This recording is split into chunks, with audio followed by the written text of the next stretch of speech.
Welcome into Notre Dame on the Voice of College Football. I'm your host, Patrick Brevity. That is Brendan McElinden. We're going to be talking a lot about the game and the week one matchup against Miami, projecting out their season as well as obviously Notre Dame's season, maybe after a potential win or a loss. But first, how's it been? It's been a week. Man, it's been good. Lots of baseball, obviously, in the thick of baseball season and youth baseball season coaching.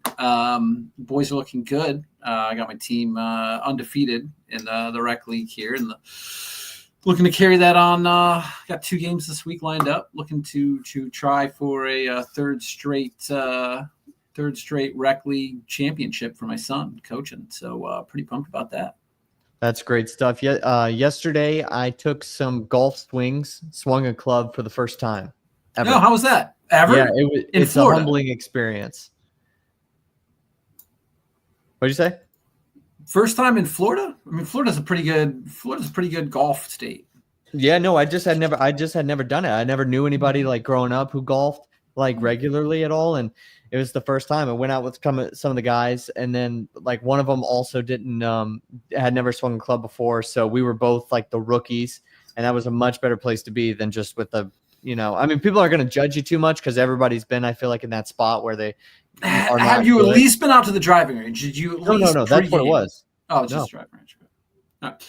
Well, I mean, that's not too bad then. And did you have fun? Did you like it? Yeah, I enjoyed it. I thought it was great. I want to go back, and I want to like kind of get better, but it was one of those things you can't force in real time. You just got to like kind of just take it as it goes. No, I probably golf maybe twice a year. And that's, I got a set of clubs, and I'm not golf guy. There's definitely golf guy, and that's a pretty, when you get to be, into your 30s and stuff, you kind of establish what kind of guy you are. And there's definitely golf guy where it's like everything's about thinking about like the next golf trip and when am I hitting up the links next. And that is certainly a personality type. Some people fall into I'm World War II guy. I just love World War II or Civil War guy. That's that microbrew guy. That's a guy too.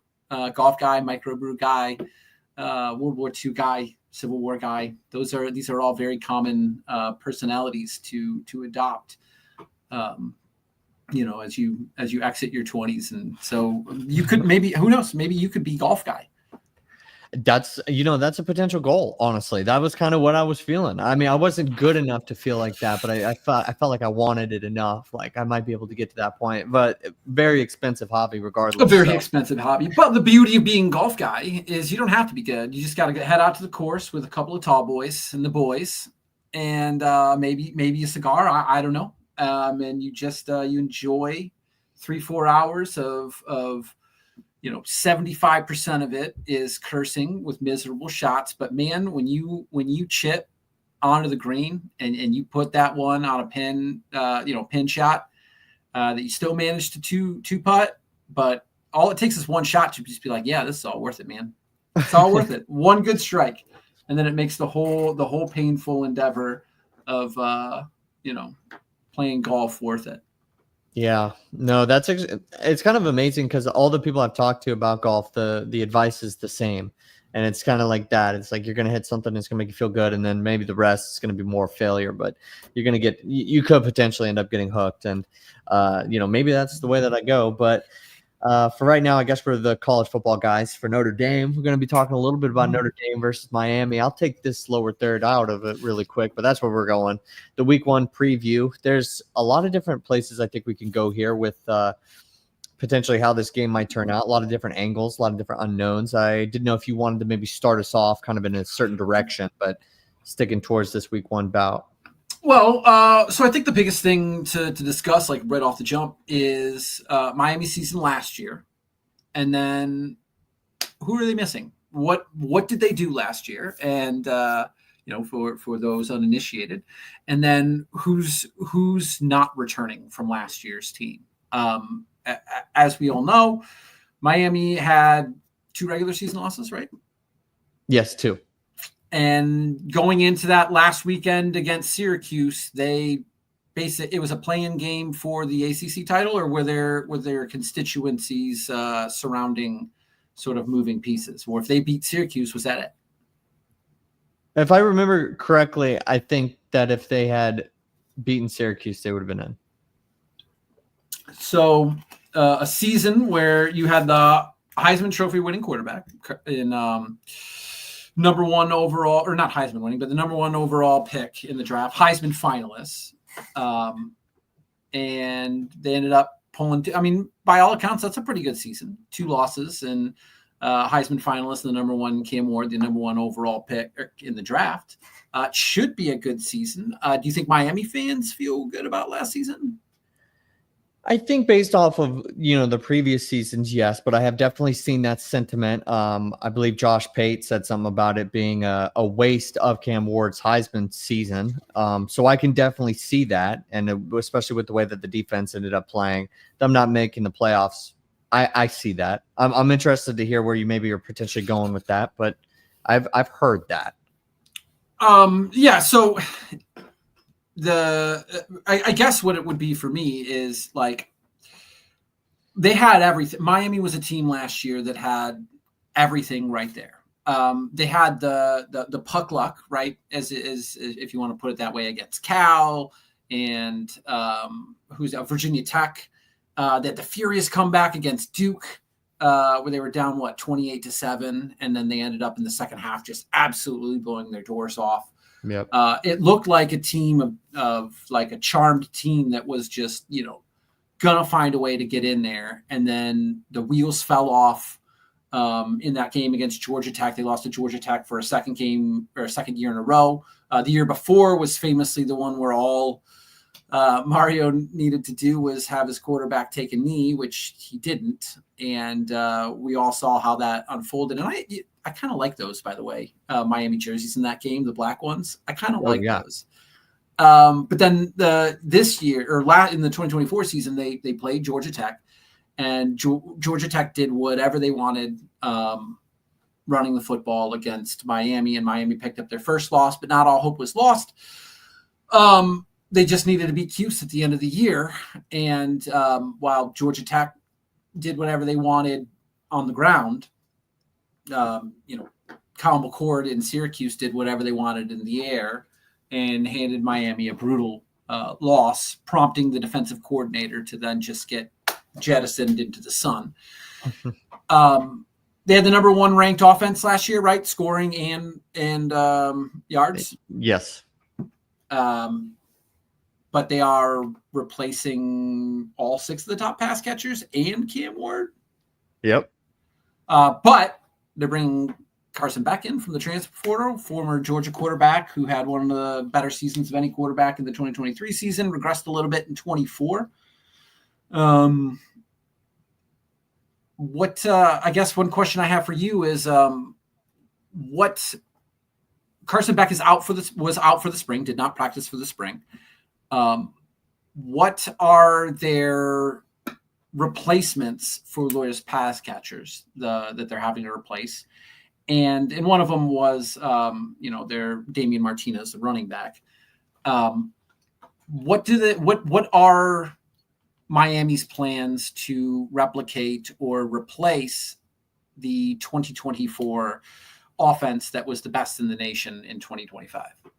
Well, yeah. So obviously with a team like this, I'm glad that I like what you said, that your rundown was good. And before I get into exactly like how they're going to replace some of those receivers, I definitely think it is important to mention that I think it is honestly a fair criticism that maybe the season wasn't what it should have been as far as having Cam Ward being the Heisman candidate. But a lot of people were very happy just with the significant improvement that they saw. Oh, yeah. So it kind of like took away the blow a little bit from it. But yeah, as you mentioned, they're losing the top 6 guys and they're, inserting Carson Beck. Can he be like any semblance of what Cam Ward was last year? That's their hope. That's the goal. He probably won't get to that point, but I think he'll have an improvement. They had to go into the transfer portal for sure after the spring game. That was something that I definitely think they were like, look, we don't have enough right now. We need to improve on this side of the ball, and we need to get some pass catchers. They got CJ Daniels, I believe, from LSU. That's going to be a big thing. Keelan Marion was he was an All-American as a kick returner from BYU, so they're going to try to use him in both ways. And then Tony Johnson from Cincinnati is an important wide receiver to them. I think they're going to continue on with Mark Fletcher Jr. as their running back, and maybe they'll do kind of a running back by committee as far as the second guy is concerned, but I think they're going to really try to lean on him to be their main guy with Who's that. the second guy? Is it Jordan Lyle?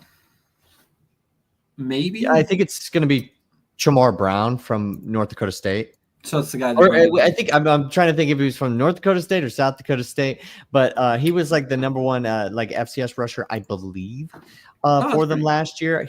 He's good, but I don't know if he's good enough without having played in the spring to take Mark Fletcher Jr. And then I think being the second back, I don't know if he'll be the clear-cut second back. I think maybe by the middle of the season he will be, but maybe not to start off. And then when we're looking at the Notre Dame matchup. Now they should have a pretty good offensive line, right? Yeah. Maybe one of the 5 best, maybe a top 5 pick. At the right tackle spot, Magoya. Magoa, I think is how I would pronounce it. I guess I've only really written it. I guess I'm trying to think back, but yeah, no, obviously been around for a handful of years. Him and Ruben Bain are definitely the 2 guys projected very high in the 2026 NFL draft.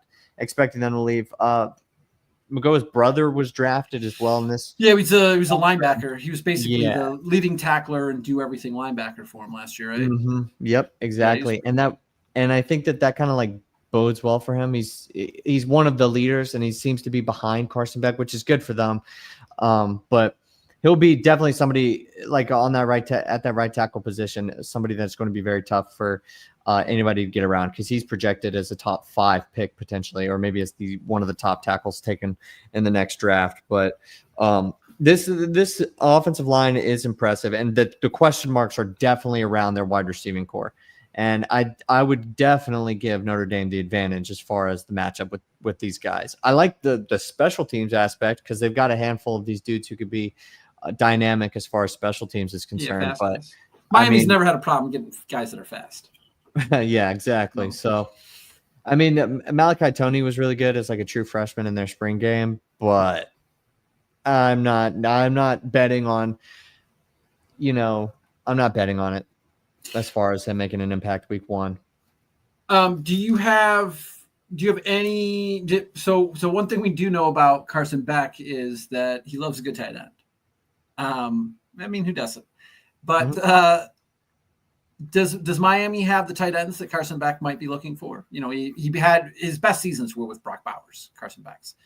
So does he have tight ends that he can rely on in Miami? I would say it's Elijah Lofton, and then last year they had like 4 guys, right? Including Cam McCormick, who was the 9th-year tight end that everybody's watching. I'd say it's like Elijah Lofton. He, there was positive buzz, early in the spring about him. And as far as like the spring game is concerned, I'd have to like look back and see some of the like maybe box score stuff that was reported, but he was pretty good, and he's their one guy. He's nowhere near Brock Bowers, but that's also fine because last year he was a true freshman, and nobody's really going to be. Yeah, nobody's really. Yeah, I think it would definitely have helped Miami a lot if they had a returning tight end, just with the way, with all the production that they had to replace. They don't really have that security blanket. Maybe Elijah Lofton can be that guy because he's still got pretty decent playing time for all of the tight ends that they had on the roster last year. Because they had another guy transfer out. I'm blanking on his name from last year as well, on top of Elijah Arroyo going to the NFL draft. And Cam McCormick is now a scouting assistant for the Patriots. But, he's still got some play time. So, I mean, he's pretty good. I think it'll be something to watch, but nothing like what you might see on the other side of the ball for Notre Dame at tight end. Or, right. Like Brock Bowers. So would you, a question I would have is, so when Brock Bowers, or not Brock Bowers, when, Carson Beck ends up, getting with the team in fall camp for real practices, how much of an adjustment is it going to go from the Georgia offense to Shannon Dawson's offense? I think it'll be closer to, well, I think a lot of quarterbacks are definitely more equipped than we would be like than we maybe would think to try to aerate it out and to work in the way that maybe Shannon Dawson would want. I think Carson Beck fits, but I think the true learning curve will just be simply that he and will be going through the same amount of increased pressure or production as a lot of these wide receivers. I don't think the chemistry is going to be there quick enough. And I think that is going to be where this team will struggle. So maybe more so, I think he's ready. And I think the learning curve is closer to the fact that he's just simply not familiar with any of these guys, as they are also not really familiar, because you got Keelan Marion and Tony Johnson, who weren't even on the team in the spring. Like CJ Daniels was, though, right? Yes, CJ Daniels was. And that's really important too. But JoJo Trader and blanking on the I'm trying to pull it up. Oh, and Ray Joseph, like these guys like were okay. But they decided that they were like, we need to go out and get another receiver. So they could have two of their starting receivers come in after the spring on top of their quarterback coming after the spring. I think that's extremely unusual, even in today, you know, and obviously all the other production they were replacing, Elijah Lofton, first-time starter, Mark Fletcher now getting his big kind of chance. I think it's just really unusual for them. Yeah, I think that's and we'll get maybe more into this a little bit later on, but I think when we're discussing Miami and looking at Miami, we're looking at it through the lens of playing Notre Dame week 1. Yeah. And I think that when you have a team that's bringing someone that, so like Riley Leonard, for example, missed all spring ball for Notre Dame. And, you know, you could say, well, Brendan, it's sort of a hypocrisy for you to say Carson Beck can't get it done missing the spring when Riley Leonard took Notre Dame to a national title.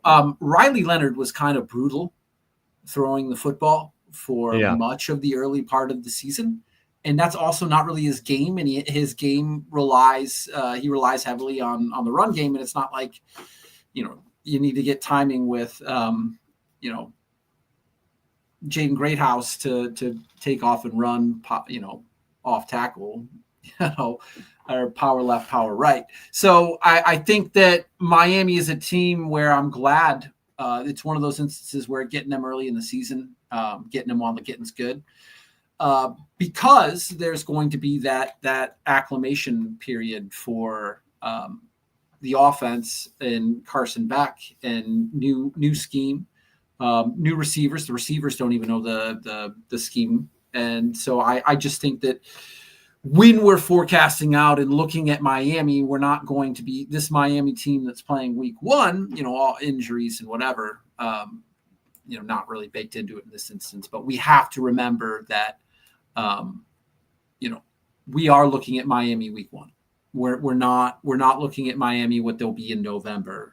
And Carson Beck could certainly have, you know, a Heisman caliber season. I'm just not sure if it's going to be there week 1 against Notre Dame.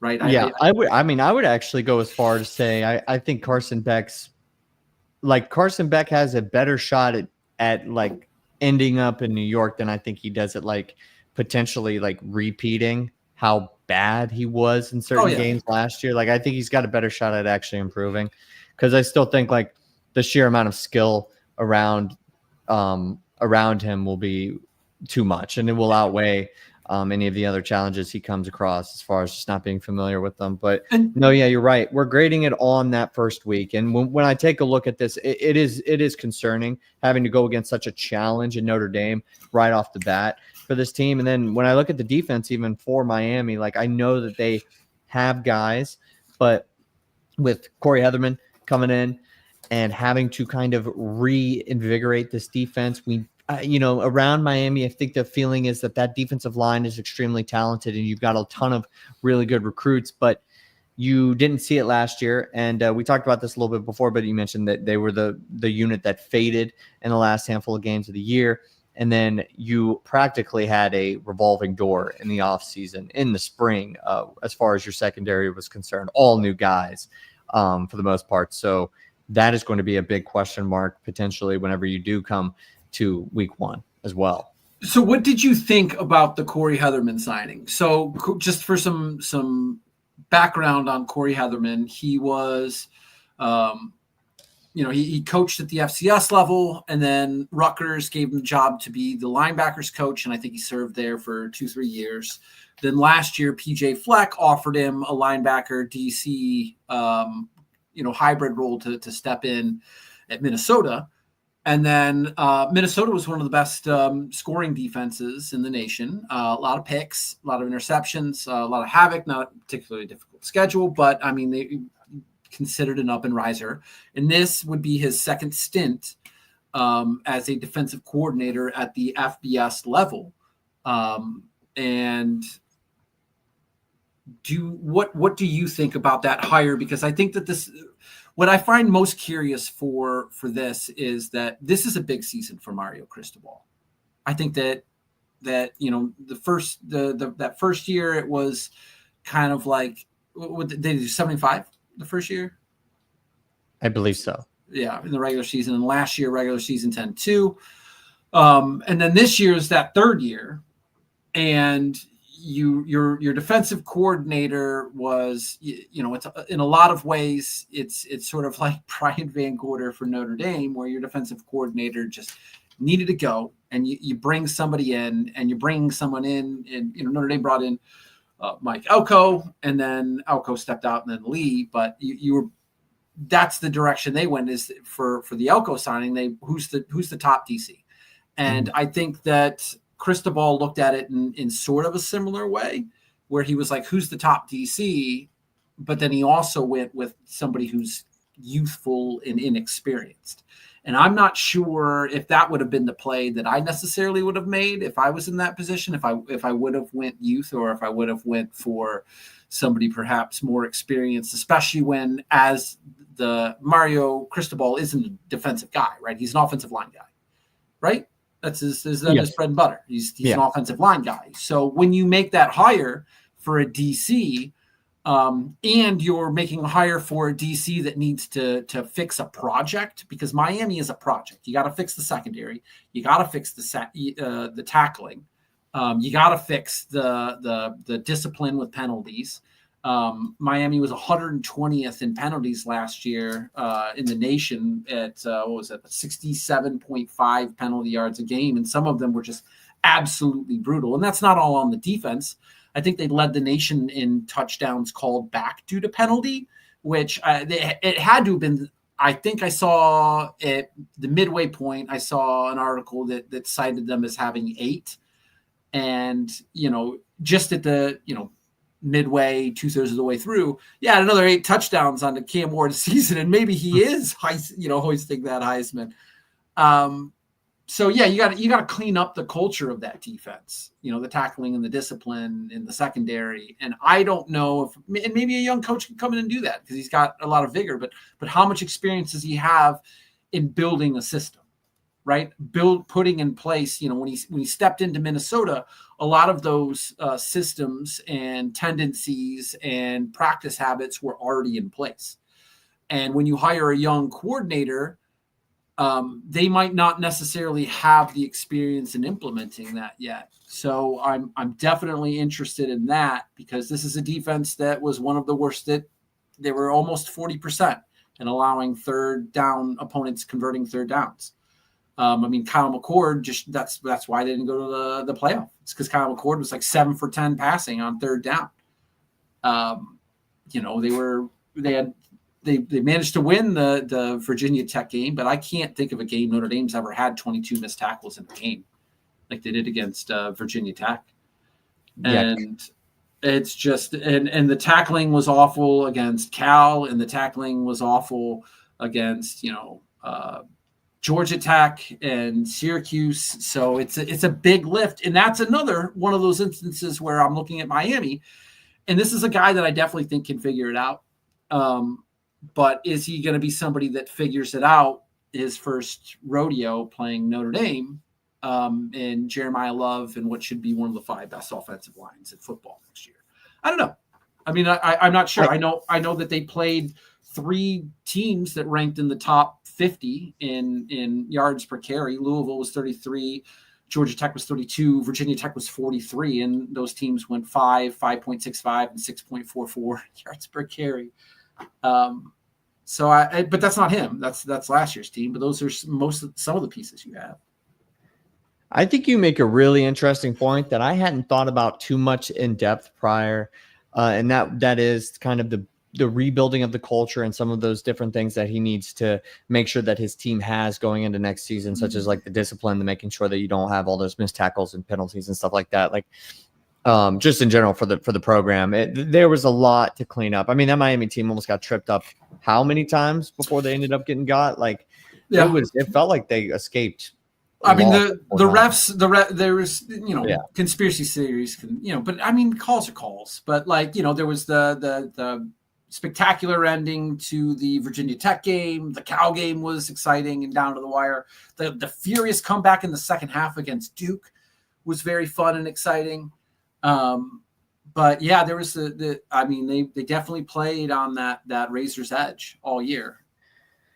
And they're going to have to clean that up because Carson Beck isn't going to be the quarterback, I think, especially like if you match this team up against Notre Dame or Florida at the very beginning of the year, that is going to be able to help you escape from that. I do remember watching some of those games where they had escaped and they were, I forget the exact record that they ended up starting out with. What was it, 8-0 or 9-0? Yeah, it was like, I think it was 9-0. Before they ended up taking that first loss. And it was just like, how much longer are they going to be able to win with Cam Ward back there just actually pulling out, some magic? And I think that that's super important. But I will say, like, did you have something you want to say about Cam Ward? Well, I mean, it's the way that they were winning games. It was sort of charmed a lot like Notre Dame in their 2012 run, right? Like the Pitt game, in the Stanford game, and the Purdue game was right there, and the Michigan game was like they scored one offensive touchdown. It just some of that charmedness. You thought that Miami was like they're just finding ways to win. Which kudos to Mario Cristobal and kudos to Cam Ward for the team consistently. And that's why I don't think Miami fans should be too down, on a 10-2 regular season. But, at the same time, the ones that did get you, I mean, they got you. That Georgia Tech loss was brutal. And so was the Cuse finale. So, sort of when you live by the sword, you die by like if you live constantly like in that chaos, eventually you're going to get burned. Yeah, it just feels like the law of averages almost. You can't go, 10 for 10 on games where you within 7 points or something like that, or within 4 points. Like it's going to eventually come back to bite you. But just going back to the Corey Heatherman thing, I guess before we could take a look at some of these, their schedules or whatever, too, in a minute. But just wanted to go back to him because I thought you made a really good point. I don't know if he's going to be able to clean up everything, but what I do know is this defensive line, when healthy, with Ruben Bain Jr. kind of bouncing back, can be really good. Now, week 1 against Notre Dame, really good.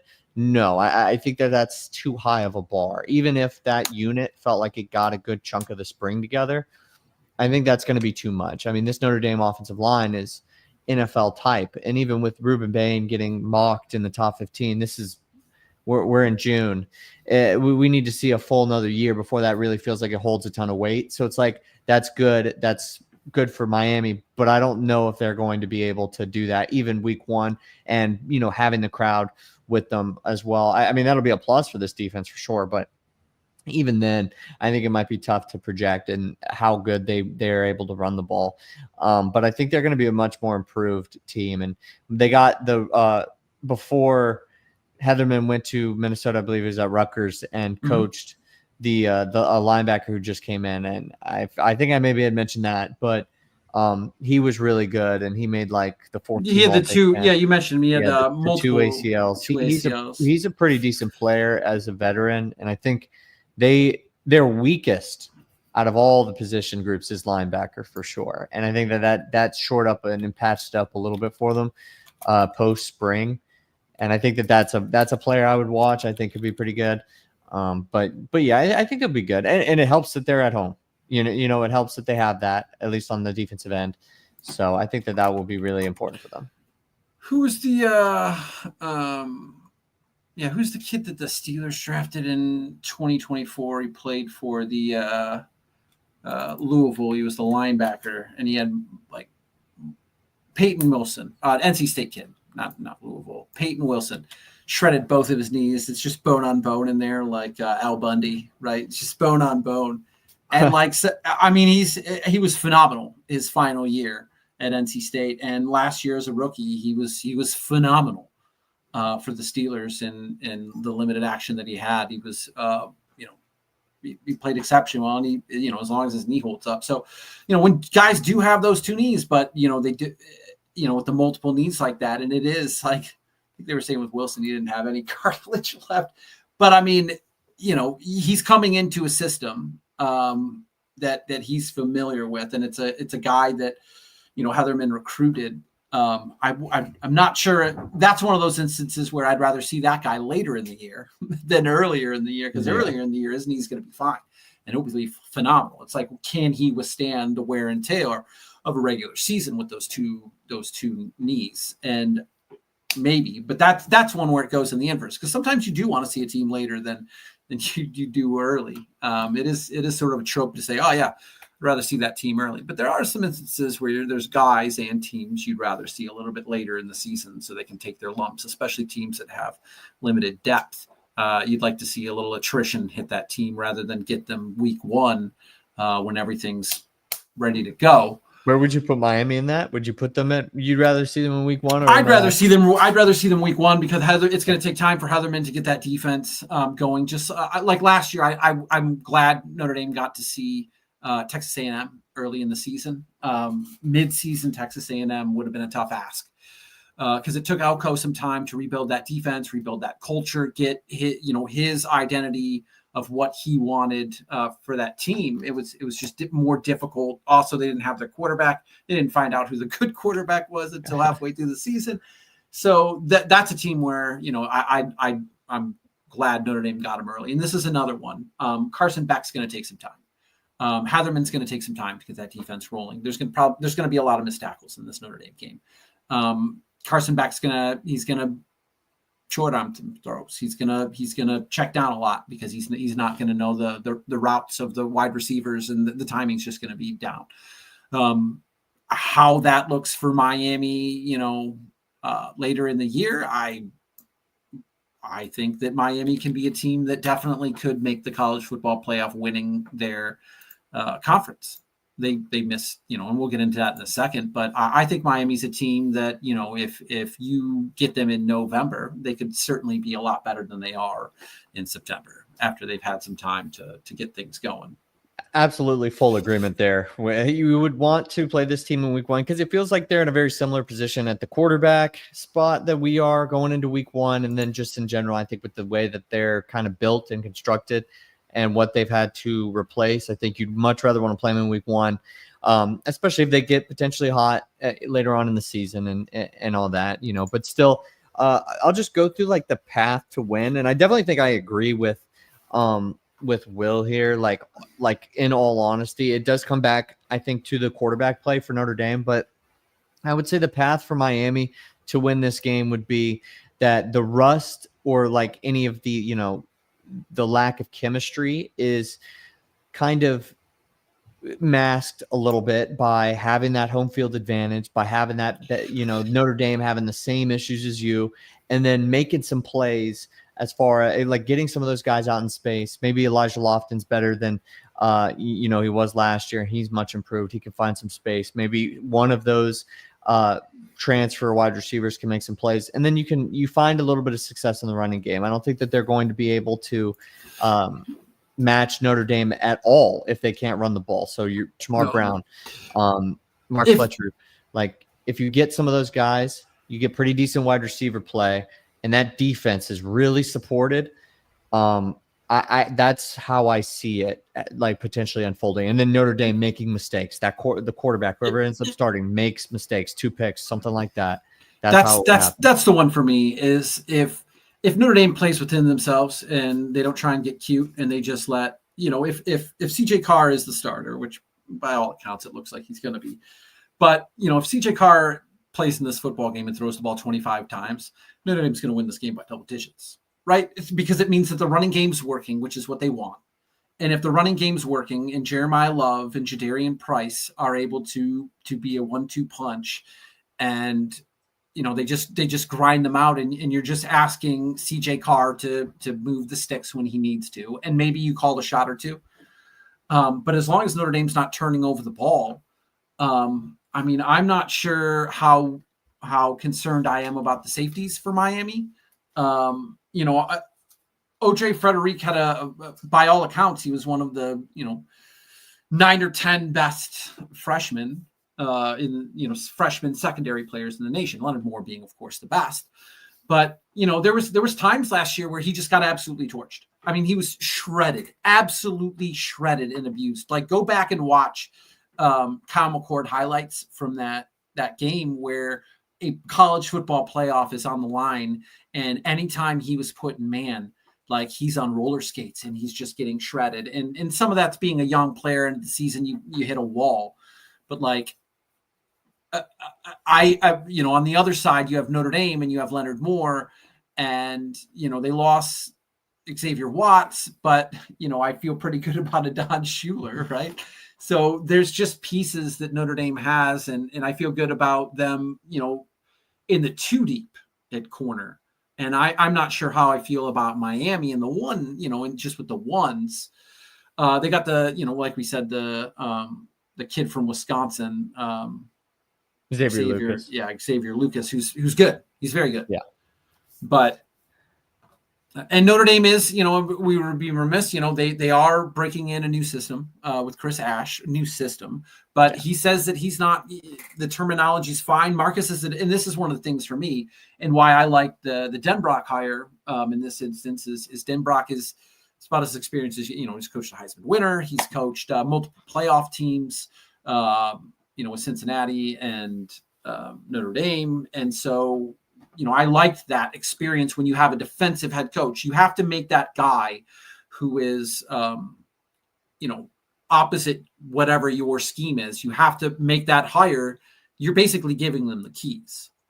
And so that I like when it's an experienced guy. So when it's Ash coming in, I'm not as concerned about that transition, because Marcus has been in this system as the defensive guy, since his year, his year as defensive coordinator at Notre Dame and Brian Kelly's last year. So, it's something that they've just been carrying around, that defensive identity, and it's just a play calling that sort of, there's no culture that needs to change, or, calls. So, I mean, I don't know. I do like that about, the Miami receivers being new, and Notre Dame definitely having an advantage there. And early on in the year, it's going to be rough for Miami. But did you want to do the breakdown of Miami? Because I think it's important that when we do these season previews, we do have to look at these teams through the context of, like, we're playing this team and we're looking at them as an opponent for Notre Dame, and the things that revolve around it, the team they played before, if they're looking ahead, bye weeks and that sort of stuff, that all comes into play. And we really should look at these schedules of the opponents that Notre Dame's playing. And I think it would be kind of fun if we looked at Miami's schedule and just said, what kind of team do we think this Miami team is? So do you want to just go through this and we kind of do win-loss and sort of hash out? I mean, Notre Dame. They got Bethune-Cookman the following week. I think they will be 1-1 at the worst. Yeah, I mean, they're not Florida State. Come on. USF. Well, I mean, what do you think? Notre Dame, just from the hip. Notre Dame, and let me pull up an Excel spreadsheet here. Are we gonna do them side by side, or you're just talking about week 1 pick? I just think we should just go side by side, and we'll just go through the schedule, and we'll see what win-loss. So week 1 against Notre Dame. Oh yeah, Notre Dame.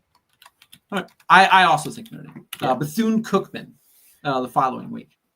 That's a short week in Miami. Short week, by the way. It's a short week. Oh, yeah, by a day, right? Yeah, that's why Notre Dame's got the bye. Before. UCF at Hard Rock. Oh, USF. Oh yeah, USF. But it doesn't matter. UCF. Yeah, USF. Both are wins. Yeah, I think that's a win for Miami. I think I have a point here after the Florida State game, but I think that's a win. I think they'll go 2-1. All right. So here's I guess the thing. How much are you buying into DJ Lagway and this Florida Gators football team. They finished the season strong. It looked like, that they had boosters talking about just like blowing everything up. And, halfway through the season, what was their record? Like Napier was out the door. They were ready to just like put him on a boat and cast him ashore, and then what it did. Yeah. Cause they ended up going 8-5 last year, but they started the season. Where are we at? They started the season 1, 2, 3, 4, 5. They started 4-5. And then they won 4 games down the stretch, including games against LSU, Ole Miss, Florida State, and Tulane. And I think Lagway's.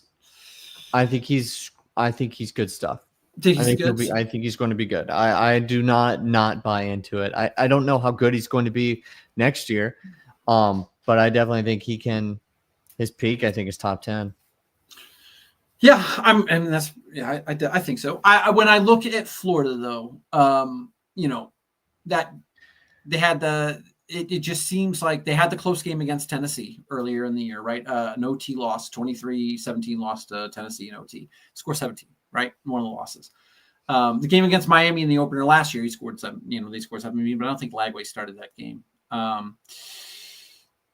But the Georgia game, they lost 34-20. He only scored 20. The Texas game, November 9th, so this is late in the season, they lost 49-17, scored 17. They beat LSU 27-16. That's 27 points. They beat number 9 Ole Miss 24-17. Meaning you're scoring 24 points. And then they played a Florida State team that is dead. And they put up 30. They won 31-13 or 31-11. And then they beat Tulane in the bowl game 33-8. I'm not sure if, Lagway is I just have questions. I think that there's a lot of anointment of DJ Lagway, and I'm not sure that is true. That is true. Yeah. Some of those games, like those last 3 games, he ended up coming back and playing. So when he started, they were 6-1. But I understand what you're saying. I just think if I look at it from like the lens of just Miami versus Florida, if Miami hits their peak earlier, or if they could get to like a much closer game, like their A- game earlier, I definitely think it is higher than what Florida's is at right now. And if I had to make a pick, in all honesty, I think Florida's season is going to come out to that they're going to win their first 3 of their first 4 games, and they're only going to lose the one against an ACC team. I believe of their first 4 games, I believe they've got 3 SEC teams, if my memory serves me correct. I can tell they start with Long Island, the Long Island Sharks. Then they play USF, so we'll get a like opponent. And then this is why I think it's important to talk about Florida. Florida. Yeah, they played the LIU Sharks, which is the Long Island Sharks, I'm pretty sure. And then they play the USF Bulls. And then this is why I think it's important to mention, teams you play before. They're at LSU the week before they play Miami. Oh, yeah, okay. That can be kind of a body blow. I was getting mixed up. I was thinking that 4-game stretch with LSU, Miami, Texas A&M. I thought that was to open. That makes more sense. Yeah, because they have a 4-game stretch. Yeah, LSU, at Miami. They get the bye week. This is Florida. Then Texas A&M. That's brutal. And then you get Mississippi State for homecoming, bye week, and Georgia. I mean, there's a lot of people selling you on hopium for Florida, but I look at the schedule and I'm just like, sweet baby. I mean, you get at Ole Miss, Tennessee, then Florida State to end it. It's just, that's going to be rough. That's going to be rough. Okay. So my tone changes a little bit there. With the common opponent thing is pretty funny. That's tough for USF. I will say they're going to go 0-2 in those games. I think, but the general point I actually wanted to make about that is I think it's really interesting for a team like Miami, because they'll end up playing Florida State the next week, to be going against 3 straight teams in Florida. And like, I really want to say, like I'm sure that happens a lot for Texas, Texas in college football, but that is like, you're playing people that you played in high school. And I feel like the skill gap gets like a lot more shrunken down when you've played each other like multiple times. And I definitely think there's something to watch there. Like maybe not, I'm ruling It's- them wins for Miami, all 3 of them. It's 4 straight There could games, be right? Because oddly close. isn't Bethune-Cookman in Florida? Oh, wait, you know what? You might be right, but it could be somewhere closer. I should know this. I really should. Bethune-Cookman's in Daytona. Okay, yeah, Daytona. Yeah, Wow, Daytona hey, there you Beach, go. yeah. That is. I They mean, don't leave the there's state of Florida, which is no, a they pretty don't. easy thing after that. So the first, and the, even the, they're home. the first time they leave the state of Florida is November 1st. So I tell you what, they set themselves up pretty good there. There's some things that I'm noticing about this Miami schedule I have not noticed. I like this. I like the schedule. I like the schedule. So you know what? I am gonna say that I'm gonna say they beat Florida. We'll come back to that, but I think that they beat Florida. I think they do too. I think that's a game where, you're glad you're playing Carson back on August 31st rather than playing him on September 20th, because I think he'll have it figured out by Florida, and you're at home, and it's going to be basically, it's not must win because you can lose to Notre Dame and Florida and still go to the college football playoff. Right. Yeah, and I know Florida was a different team when they played last year, but they manhandled. Oh, it was brutal. Yeah, and that's what kind of got the hype started with it. So where are you putting it at? Really starting out with LIU in South Florida? That's disgraceful. It is disgraceful, and that's not even their own. I mean, they get LSU before Miami, but still, that's their FCS opponent, right? Because normally the SEC puts it the second to last week of the season, but because of the Florida State game, they can't do that. So I guess they put it at the. It's weird. I don't like that. I don't like it either. I really don't. I don't try to criticize the schedule too much. We're having fun with the way that Miami's not leaving the state until November, right? Did you say November? November 1st is the first time they leave. That is actually insane. I love it. But the FCS open it up, no. That is unbecoming. That is unbecoming. That is disgraceful. Shout out the SEC. Yeah. So wait, did you put Florida down for a loss or a win? Loss. Florida State. I think one of those games will be much closer than we think. I think Miami escapes them all, though. Super win.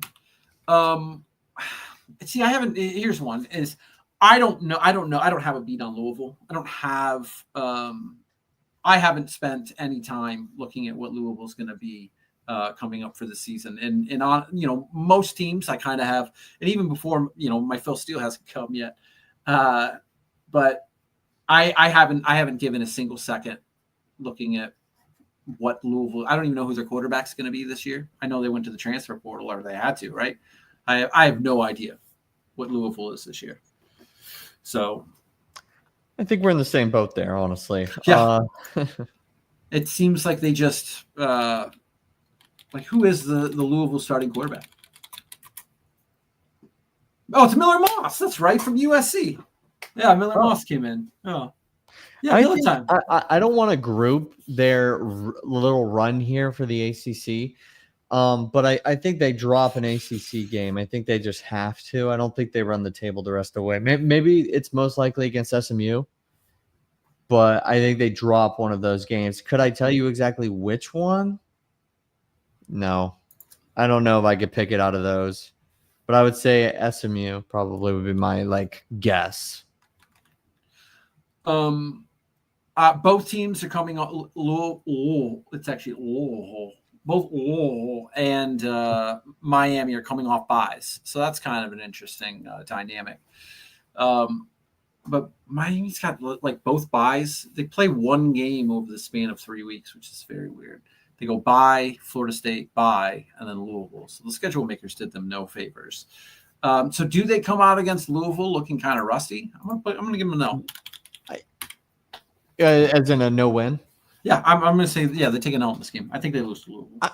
I'm not against that pick. I'm not. I don't think that's wrong. And I'm looking at it right now. Their win total, I think, was at 8.5. So I have to start picking some losses. I mean, I might have them going and winning 10 games again this year. I might have them at 10-2. I thought that this was my is not exercise. Scary. I don't know if I can pick them to lose 2 of these games. Because I'm looking at the rest of the schedule. You got Louisville, NC State, Pitt, SMU, Syracuse, Virginia Tech. I don't know if I see 2 losses there. Yeah, I don't either. And that was sort of my. Maybe I should have reversed back and said they lose one of those Florida games, because I really feel like I'm going backwards there, and there could be a loss there. But here's how I frame the Louisville and why I'm picking it as a loss. So they play Florida at the 20th. Then they got a bye week on the 27th. Okay, bye week, leading into Florida State on October 4th. Then they have another bye week on October 11th. So they have 2 bye weeks in the span of 3 weeks. And then they have they come off of their near double bye with a sleepy Friday game in an empty Hard Rock Stadium against Louisville. And I just don't like it. I don't like bye Florida State bye Friday night game. I just don't like it for Miami getting up for that game. I could definitely see them losing a sleepy game there. So what do you got for Louisville? I'm gonna say that's the win. I like Miller Moth unironically. Like, I mean, he was throwing a ton of picks last year. He had to go, but I remember defending him a lot. But I'm gonna go with Miami here. Stanford, I'm just win. SMU, their first trip out of the state. If I had to guess that one of their losses out of all these other ACC games, I got to go with SMU. I just think that they're the best team still. I don't know enough about exactly what kind of turnover they had from last season, but I know Kevin Jennings is still there. So, yeah, and as long as he's not playing in the cold, he'll be fine, because you put that man in the cold and he does not know what to do with him. He's like, I don't know what to do with my hands, and then he just gives the football to the other team.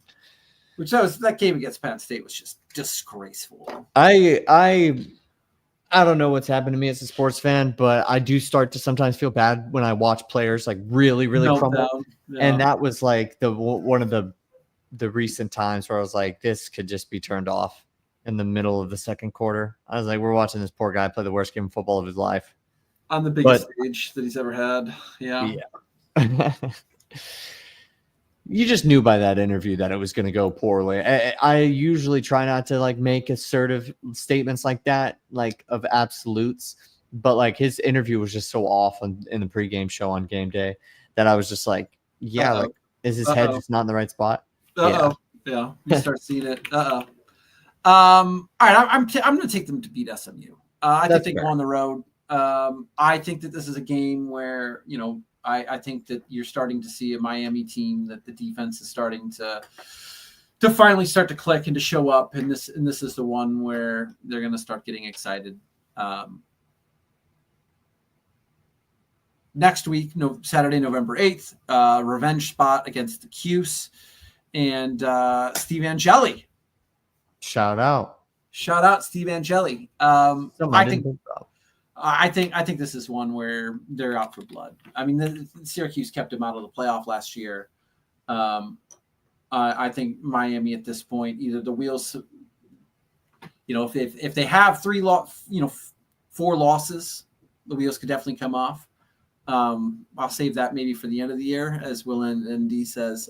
They always fall apart at the end. That is true. Much like the 17 season last year, right? The wheels fall off late. I don't know if it's going to happen this year, but I don't know this year. I have, obviously I write about them. Yes. I have no rooting interest slightly at all in Miami. I don't know.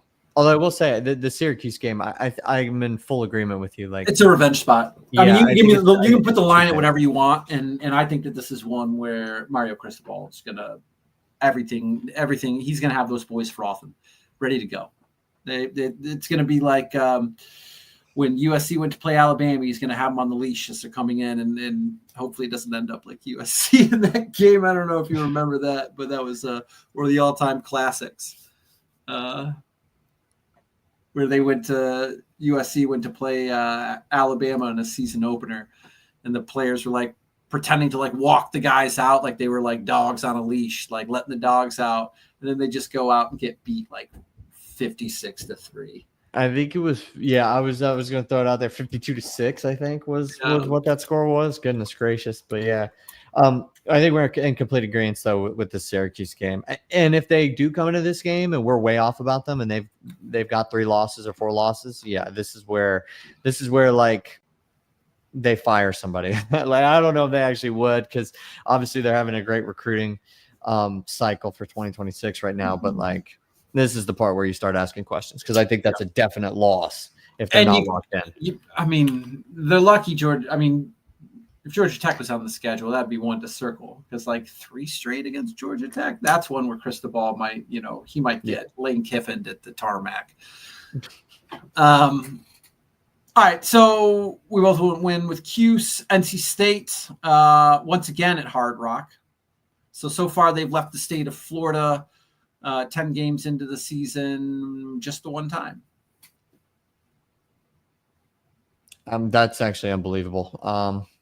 I think I've picked they're going to lose this game in the ACC, so I'll give them the nod. But there could be something interesting with some of these teams down the stretch for sure, depending on where this team is. Like, I definitely like some of these squads, but Louisville like is interesting to me too, and going back, like reversing it. If I were to pick another one, yeah, I don't like anything. I don't like NC State's. Who's going to be the starting quarterback? CJ Bailey. I don't like anything about their offense. I don't like NC State. And I know some people are high on them because they're returning a lot of guys, but no, I'm not picking NC State in this game. So, and I hate Dave Doran. He's a whiny SOB. He's always whining. I'm going to say Miami beats NC State. What do you think about? All right, so they're the last 2 games of the season are on the road. So they're going to Lane Stadium to play Virginia Tech. This would be a revenge game for Virginia Tech from last year. Virginia Tech would be the ones looking for. I think that there's some serious. We shouldn't have scheduled so many home games, so many in-state games earlier in the season. We have clear like road home differences in performance now that we can tell, with however many like road games they would have had to that point. The last 2 games of the season were like 4, I guess, or 3, because some teams have 7 home games, 5 road. But like, this is what is like going on. This is the difference in how we play, and that's how they get caught this upcoming year, and that's how they fade towards the end. I think it would, like, if I see it and I envision it, it would be because they scheduled the way that they did, and they go on the road and they get caught. I think that's how it happens. So one of these two. You're picking. So where are you at? And with the worst case scenario this year, I really do think I don't know if they're going to enter the Syracuse game with the wheels having fallen off. I think they do win some close games against one of those Florida teams, but I think they potentially do sweep. I think they lose against Notre Dame. I don't think they'll go into the Syracuse game with the wheels falling off. But even with all that said, they still could split these 2 games, I think, just simply because they really don't set themselves up for a manner where they go on the road and late in the season and can show me that they can pull it out. I think best case scenario, they're a team that's way above that, even still, and they sweep these games and they go 10-2 in the regular season. That's best case. I think worst case would include a loss in one of these games for sure, and they end with 8 wins, I think. I'm not between 8 and 10, and that would not, because I'm not sure how good like Virginia Tech's schedule is. Like a dream was Miami's schedule from last year. Like if Virginia Tech is even remotely good, I mean they open with South Carolina, but it's Vanderbilt, Old Dominion, Wofford, NC State, Wake Forest, Georgia Tech, Cal, Louisville, Florida State, Miami, Virginia. For any other team in America, like that's what Indiana did last year to go to the playoff, was that schedule. So Virginia Tech could be very good. If Virginia Tech is not very good, this team's going to just be abhorrent. So do I believe that Miami is going to drop one of these 2 games against Virginia Tech or Pitt? And the biggest crybaby in all of college sports, Pat Narduzzi, no, James Franklin, just any coach from the state of Pennsylvania at the college ranks. It's the biggest whiner in sports. But I think they win both. I think that this is, and then when they end up getting got, it's going to be the ACC championship game, and then Clemson just blows the doors off them. Yeah.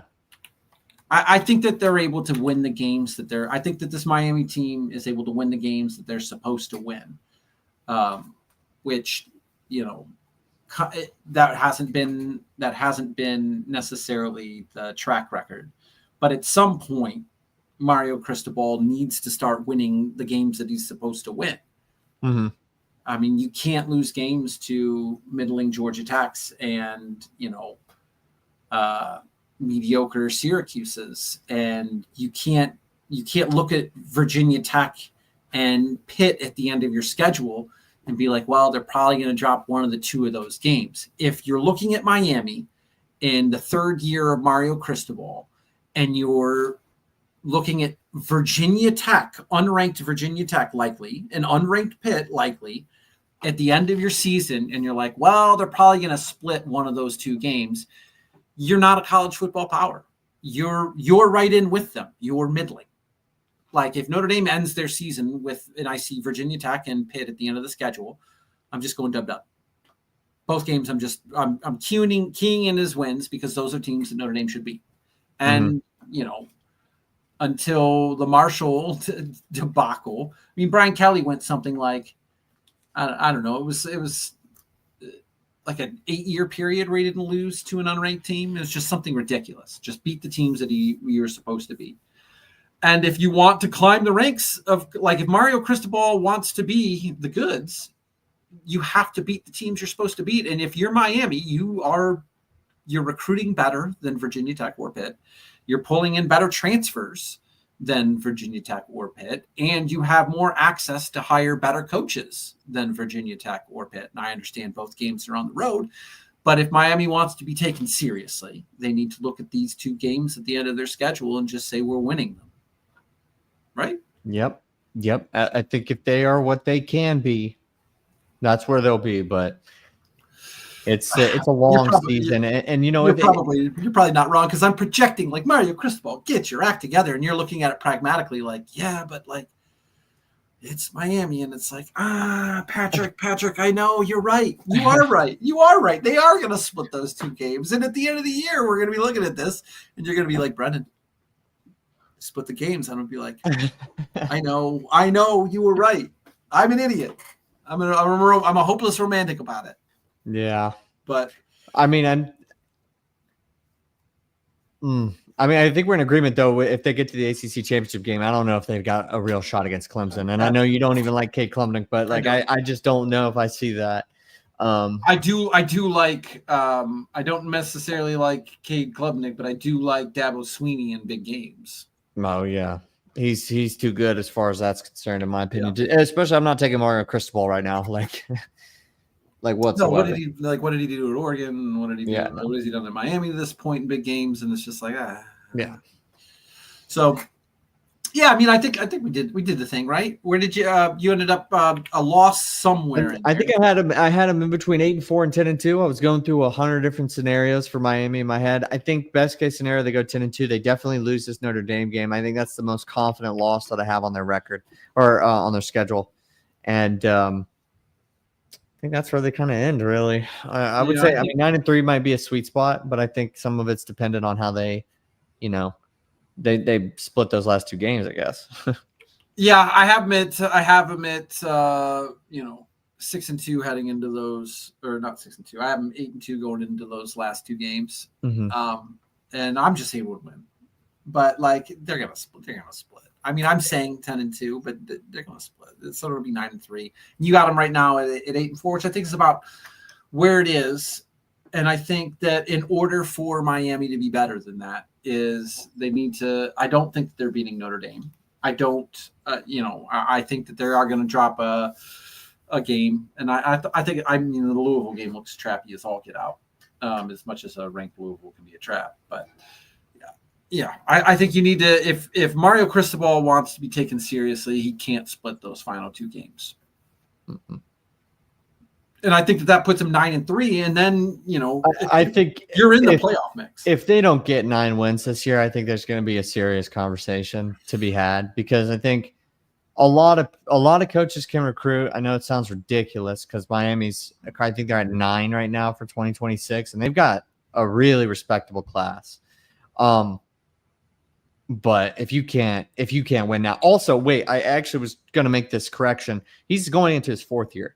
I know earlier Oh, that's we right. made a Yeah, mistake. yeah. So like talking about how he's going to his 3rd, and I was thinking about that. Kind of forget that he went 5-7 his first year. But yeah, like so the time is now. Like this team needs to be good. I mean that's why they went to go get Carson Beck. So definitely felt like that was mentioning. But I think we got it. I think we were able to cover exactly what they're going to do. For their schedule. I think we talked a little bit about it. I like doing this for the previews for each team that Notre Dame goes against. I feel like that kind of context is really valuable. Yeah, because I think when you're talking about a Miami team and you're like, should Notre Dame win this game? I think that it matters to put into context, like Miami's an 8-4, 10-2 team. That's a pretty good team, and that's a pretty good win. And like, I'm not gonna like, the week leading up to the game, I'll be ready to. As I do leading up to games against Notre Dame opponents, I'll shit all over them, right? Or whatever. But just to get my psyche in the right spot. But I think it's important that when you look at the teams that you're beating, like what are they eventually going to be? And so when we were like, for example, when we were looking at Florida, and then you and I are looking at Florida's schedule, and you see people and they're like, oh yeah, Florida's going to be a top 15 team or whatever. Or top 20 team. I think a lot of 19 or something right now is kind of their spot. It's like, are they a top 19 team because they play LSU, Miami, Texas A&M all within a 5-week period? Oh, by the way, they also have to play Georgia, Ole Miss, and Tennessee. Mm-hmm. Like, is that a team? Do you think that team is going 8-4 with that schedule? 9-3 is that top 20s 9-3? Do you think they're? I think Miami will probably be a top 20 team by season's end, but is Florida going to be with that schedule? I don't know, but I think that it's certainly curious to bring up when you're talking about Florida. Do you think they're a top 20 team? Well, no, they're going to lose like 5 games this year. Yeah, I mean Notre Dame's going to have to pick themselves up at a certain point, or Florida. I meant, excuse me. I think I said Notre Dame. Yeah, they're going to have to.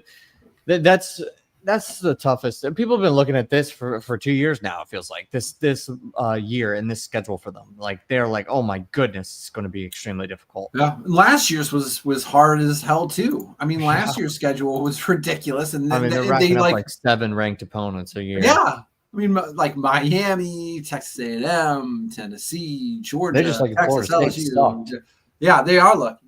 Yeah, that would have been a brutal, and they picked up a win against UCF was down last year too. Like they're lucky UCF was down because I mean, they've been on a 2-year down cycle, right? Who, UCF? Yeah, no, they can't throw the ball. No, but Florida took care of business. Yeah, but they made. I mean, like 3 years ago, they made it to the AAC championship, didn't they? Didn't they have They played Tulane, and then that Tulane team went and beat USC, and it was very funny. Oh gosh, I think that is now getting to be a few years ago now. I thought they played. But yeah, you're right. Yeah, they did play Tulane with JRP. I'm thinking about it. He was injured. They beat them a few weeks before the championship game, and then they lost. If my memory serves me correctly. Let me look it up. Yeah, on it was 3 weeks before they beat them 38-31. Look at you! Look at that. Yeah. And then they lost in the AAC championship game on December 3rd, 45-28.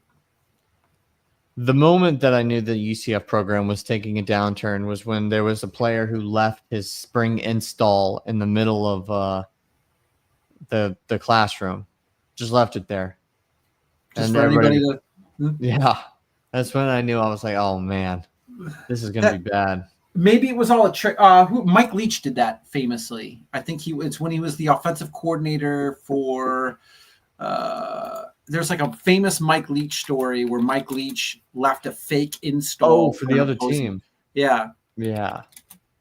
Was it Texas A&M, Texas, or am I? It was definitely Texas. It might have been Oklahoma, Texas. Fake play sheet. What was it? Yeah, it was the Lost OU script. So he was at OU and he left a fake script for Texas in 1999, and then Texas tried to use that script, and Oklahoma beat them using it, which is, I mean, like Mike Leach, what a character. The sport is worse without Mike Leach. God, I love that guy. I know. All right. Well, I think we kind of hit all the bases here now. Yeah, man. We'll be doing this. I mean, we'll see how news sort of travels, because I think we're going to get some recruiting hits. I've heard of at least 2 silent commits from the recruiting weekend. So, and I don't know how much in depth we want to get into that at this stage. I don't, but keep doing this during the summer. I mean, I think we should look at all of these teams. We'll certainly readjust our expectations, and we'll do a big preseason blowout where we go through the schedule. But if you want, yeah, I'm good to keep doing this. I think it's fun to discuss these teams and to look at them, through the lens of Notre Dame, but then also to pull back that lens, like the intro to the Game of Thrones, where they flip the lens out and it unzooms. We got two heavy hitters for Notre Dame to talk about too. So it'll definitely be a little bit tougher when we're trying to peel off some things to say about Purdue, the worst team in the FBS. Oh gosh. I mean, they're basically a feeder school for defensive talent to the south. Any defensive line worth their salt from Purdue immediately is like, going to Florida State, going to Texas A&M, adios. Oh, well, I mean, that's where we're headed. Yeah. So Texas A&M, maybe Texas A&M next week. Texas A&M definitely next week, and yeah, as you mentioned, we'll maybe keep an eye. You could do a short summary too. I can ask you some of the questions about the recruits that are potentially going to come in, and that'd be a really good thing to do. And then on top of any general college football news that goes on, I think is really important. There's more whispers about other potential realignment stuff. I think is pretty cool. Yeah, the Pac-12 looks to be reforming. Texas State, right? Yeah, Texas State, and then Conference USA, I think is going to be like done. Dunzo. And I mean, you look at that the Pac-12 lineup, and you're like, it's a nice conference you got there, boys. It looks real great.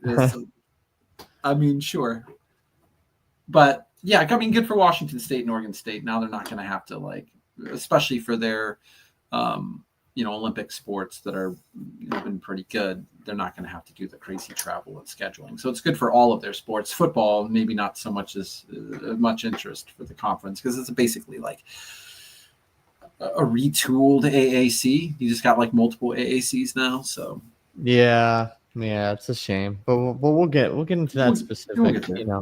I think it's a really interesting conversation, especially with the backdrop of the new House settlement. It's pretty good stuff, but I guess that's all for us today. Right. This has been the Voice of College Football on Notre Dame. We'll see you guys at same time next week on Monday. But until then, goodbye.